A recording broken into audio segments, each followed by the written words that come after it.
सन्माननीय हर्षवर्धन पाटील साहेब, सामान्य व्यासपीठ आणि निमसागर आणि परिसरातील माझ्या बंधू भगिनी तरुण मित्रांनो, बंधूंनो, येत्या 20 तारखेला आपल्या तालुक्याची ऐतिहासिक अशी विधानसभा निवडणूक होणार आहे। या निवडणुकीमध्ये 3 प्रमुख उमेदवार आहेत। आपल्याला सगळ्यांना विचारायचे, आपल्याला आमदार कसला पाहिजे? वरातीत नाचणारा पाहिजे का गरजे बघून रडणारा पाहिजे का हर्षवर्धन पाटलासारखा तुमच्या माझ्या प्रश्नासाठी लढणारा पाहिजे? हे ठरवायचे निवडणूक आहे। त्यासाठी तुम्ही सर्वांनी 20 तारखेला मतदान करा। सध्या तालुक्यात काय चाललंय? विकास केला नुसतं म्हणलं जातं। विकास कोणाचा झाला आणि विकास केला म्हणजे उपकार केले? तुम्ही आम्ही सर्व आपला प्रपंच करतो। आपण आपले प्रपंच करत असताना आपल्या मुळाबाळांना आपण म्हणतो का मी तुमचं शिक्षण केलं, तुम्हाला खायला घातलं, तुम्ही लोकप्रतिनिधी आहात, तुम्हाला जनते निवडून दिले, हा सर्व विकास करायची सर्व कामं तुमची असतातच, ती केलीच पाहिजे। त्यात नवं का केलेलं नसतं। पण जनतेने काय त्यांना कमी दिलं? कारखान्याचे अध्यक्ष झाले, बँकेचे अध्यक्ष झाले, जेडपीचे अध्यक्ष झाले, आमदार झाले, पालकमंत्री झाले, मंत्री झाले, अजून काय पाहिजे होतं?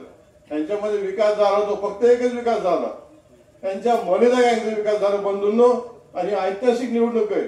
मला निमसागर वासियांना सांगायचंय, हे निमसागर गाव हे छत्रपती कारखान्याचे कार्यक्षेत्राचं गाव आहे। हे गाव कार्यक्षेत्र असल्यामुळं आणि निमसागर गावाच्या नावातच साखर असल्यामुळे गावाबद्दल मला विशेष प्रेम आहे। तुम्हाला सर्वांकडून फार मोठ्या अपेक्षा आहेत।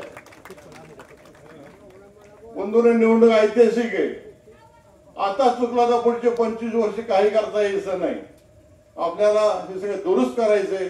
वेळ खूप झालेला आहे, खूप बोलण्यासारखे, परंतु तुम्ही सर्वांनी येत्या 20 तारखेला धाडून मतदान करा, निर्भयपणे मतदान करा। लोकसभेत सांगितलं पाणी येणार नाही, लाईट येणार नाही, हे होणार नाही, ते होणार नाही, काही होणार नाही। निश्चितपणे सगळे येईल, कुठला विकास थांबणार नाही। आपल्या या इंदापूर तालुक्याचा सन्मान्य हर्षवर्धन पाटील साहेब निवडणूक झाल्यानंतर एक रोडमॅप काढणार आहेत आणि संपूर्ण तालुक्याच्या कानाकोपऱ्याचा विकास झाल्याशिवाय राहायचं नाही, या ठिकाणी तुम्ही ग्वाही देतो। एक ऐतिहासिक अशी निवडणूक आहे। खोट्या नाट्या बोलतो आपण इथे दिल्या जात आहेत, जाती भांडण लावले जात आहेत आणि खोटी आश्वासन देऊन जनते दबावून मतदान प्रकार चाललेला। गेले 3 दिवस मी आदरणीय श्रीनिवास पवारांबरोबर बारामतीत होतो। कारखान्याच्या कार्यक्षेत्रात त्यांच्यावर गावोगाव घेतली। बंधूंनो, बारामतीमध्ये वातावरण खूप चांगलं आहे।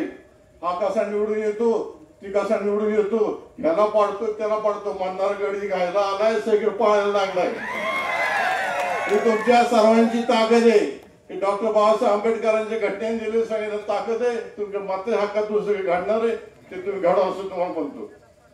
आता एक जण म्हणलेच, मला एका वक्त्याने विरोध केला कारखान्याचे इलेक्शन 2 महिने लागेलच, तर काय करायचं आपण करू, परंतु जबाबदारी सांगतो, या छत्रपती कारखान्याचं जो कारखाना पश्चिम महाराष्ट्रात पहिला कारखाना होता, तुम्हाला सगळ्यांना माहिती, ज्या कारखान्याचा भाव निघाल्याशिवाय इतर कारखाने भाव जाहीर करायचं धाडस करत नव्हते, त्या कारखान्याची वाट लावली। याला कारण केवळ आपले दत्तात्रय भरणे आणि अजितराव पवार हे मी ठामपणे सांगतो। माझं त्यांना चॅलेंज आहे।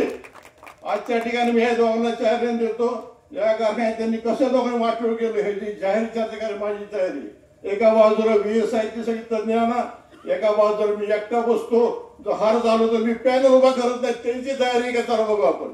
सर्वसामान्य माणसाला 30,000 लोकांचा प्रपंच यांनी मिळवलेला आहे। गेले 2 वर्ष जनरल मिटिंग झाली, गेले 2 वर्ष आपला फायनल भाव निघाला, काही झालेलं नाही। आज काल आपल्या कारखान्याचे मूळपूजन झालं, गुपचूप सगळ्याची मूळपूजन केलेले, हे सर्व झालेले सगळं आपल्या दुरुस्त करायचे। मात्र करत असताना बाबांनो, येत्या 20 तारखेला मतदान करा। आणि जास्त बोलत नाही, फक्त आपल्या सर्वांना मला धन्यवाद द्यायचे। भाऊ, 20 तारखेला मतदान होईल आणि 23 तारखेला जेव्हा मतदान होईल तेव्हा निश्चितपणे निमसागरची जनता तुमच्या मुखात साखर घातल्याशिवाय राहायची नाही, ते न ठाम खात्री आहे। अधिक न बोलता पुन्हा एकदा तुम्हाला सर्वांना मनपूर्वक धन्यवाद देतो।